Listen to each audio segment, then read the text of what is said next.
As you know, the special counsel released his findings today about their look into my handling of classified documents. I was pleased to see he reached a firm conclusion that no charges should be brought against me in this case. This was an exhaustive investigation going back more than 40 years, even into the 1970s when I was still a new United States Senator. The special counsel acknowledged I cooperated completely. I did not throw up any roadblocks. I sought no delays. In fact, I was so determined to give the special counsel what he needed, I went forward with a 5-hour in-person interview over 2 days on October the 8th and 9th of last year, even though Israel had just been attacked by Hamas on the 7th and I was very occupied. It was in the middle of handling an international crisis. I was especially pleased to see special counsel make clear the stark distinction and difference between this case and Mr. Trump's case.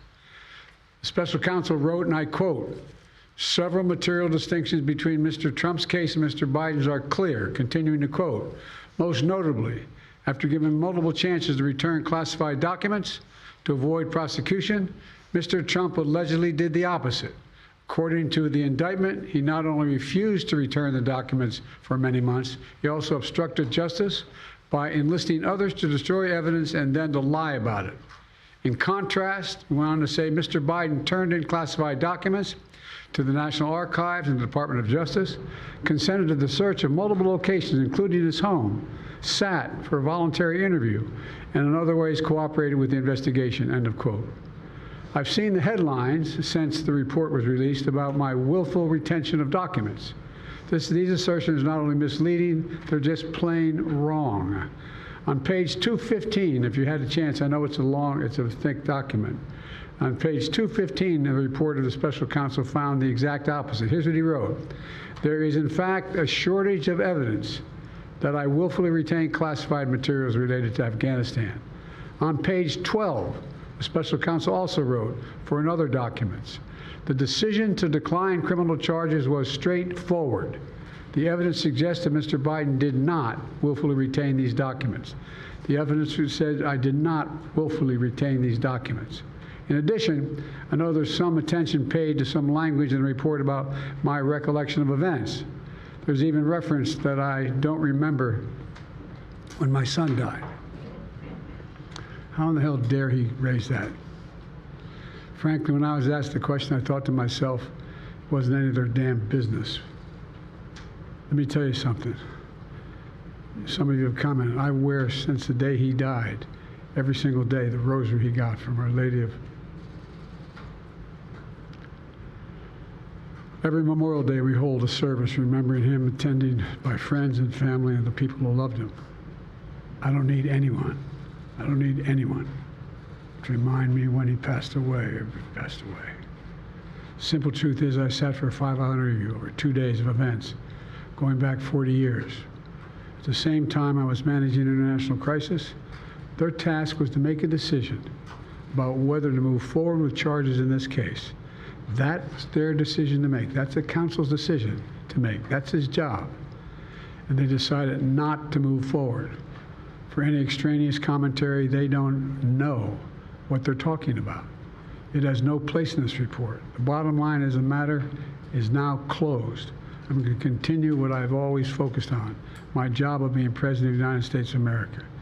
Thank you, and I'll take some questions. President Biden, something the special counsel said in his report is that one of the reasons you were not charged is because, in his description, you are a well-meaning elderly man with a poor memory. I'm well-meaning, and I'm an elderly man, and I know what the hell I'm doing. I've been president, and I put this country back on its feet. I don't need his recommendation. It's totally How bad is your memory, and can you continue as president? My memory is so bad I let you speak. That's your memory has gotten worse, Mr. President? My memory is not gotten. My memory is fine. My memory. Take a look at what I've done since I've become president. None of you thought I could pass any of the things I got passed. How'd that happen? You know, I guess I just forgot what was going on. Mr. President. Voters have concerns about your age. How are you going to assuage them? And do you fear that this report is only going to fuel further concerns about your age? Only by some of you. Mr. President, clear of criminal liability today, but do you take responsibility for at least being careless with classified material? I take responsibility for not having seen exactly what my staff was doing. It goes in and points out things that appeared in my garage, things that came out of my home, things that were moved not by me, but my staff.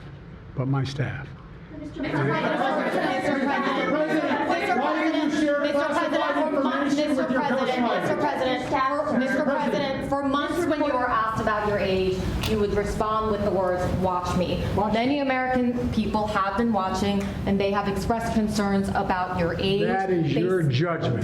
That is your judgment. That is not the judgment of the press. They express concerns about your mental acuity. They say that you are too old. Mr. President, in December, you told me that you believe there are many other Democrats who could defeat Donald Trump. So why does it have to be you now? What is your answer Because to I'm the that most question? qualified person in this country to be President of the United States and finish the job I started. Do you believe that?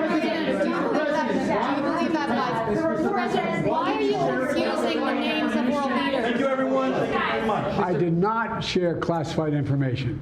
I did not share it. With your ghostwriter. With my ghostwriter, I did not. Guarantee you did not. But the What special counsel said in the Well, no, report he that he did not did. say that. Okay. He did not say that. But Mr. President, one of the... Let me answer your question. The fact of the matter is, what I didn't want repeated, I didn't want him to know, and I didn't read it to him, was I had written a long memorandum to President Obama why we should not be in Afghanistan. And I was multiple pages. And so what I was referring to, I said classified. I should have said should be private because it was a contact between the president and the vice president as to what was going on. That's what he was referring to. It was not classified information in that document. That was not classified.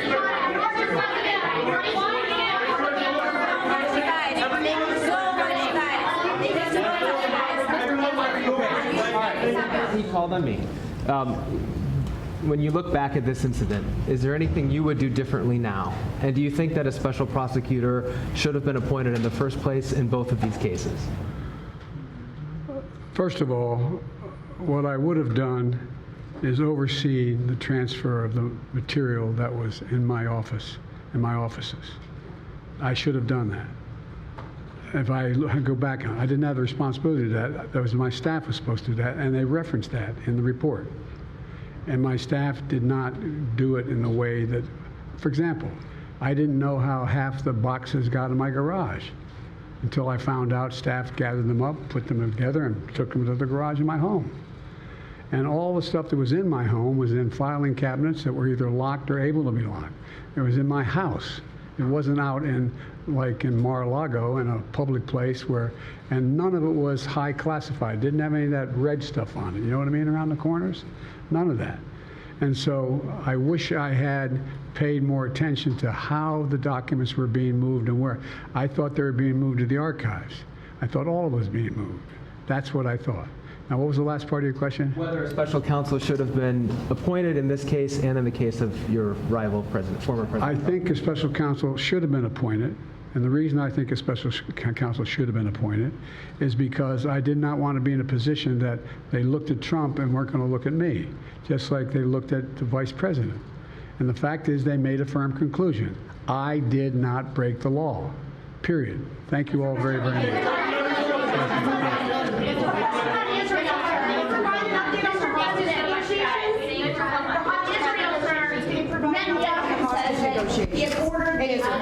The hostage negotiation, look.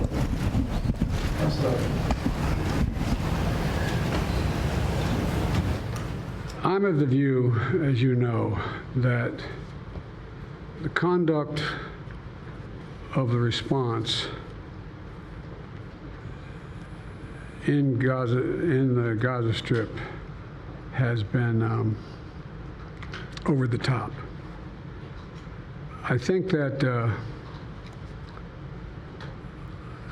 as you know, initially, the president of Mexico, Sisi, did not want to open up the gate to allow humanitarian material to get in. I talked to him. I convinced him to open the gate. I talked to Bibi to open the gate on the Israeli side. I've been pushing really hard to to get humanitarian assistance into Gaza. There are a lot of innocent people who are starving, a lot of innocent people who are in trouble and dying, and it's got to stop, number one. Number two, I was also in a position that I'm the guy that made the case that we have to do much more to increase the amount of material going in, including fuel, including other items. I've been on the phone with the Qataris, I've been on the phone with the Egyptians, I've been on the phone with the Saudis to get as much aid as we possibly can into Gaza. There are innocent people, innocent women and children who are also in badly in need of help. And so that's what we're pushing. And I'm pushing very hard now to deal with this hostage ceasefire because, I've been working tirelessly in this deal. How can I say this without revealing it? To lead to a sustained pause in the fighting, in the actions taking place in the Gaza Strip. And because I think if we could get the delay for that, the initial delay, I think that we would be able to extend that so that we could increase the prospect that this fighting in Gaza changes. There's also negotiations. You may recall, in the very beginning, right before Hamas attacked, I was in contact with the Saudis and others to work out a deal where they would recognize Israel's right to exist, make them part of the Middle East, and recognize them fully in return for certain things that the United States would commit to do. And the commitment that we were proposing to do related to two items. I'm not going to go in detail, but one of them was to deal with the protection against their arch enemy to the northwest, northeast, I should say. The second one, by providing ammunition and material for them to defend themselves.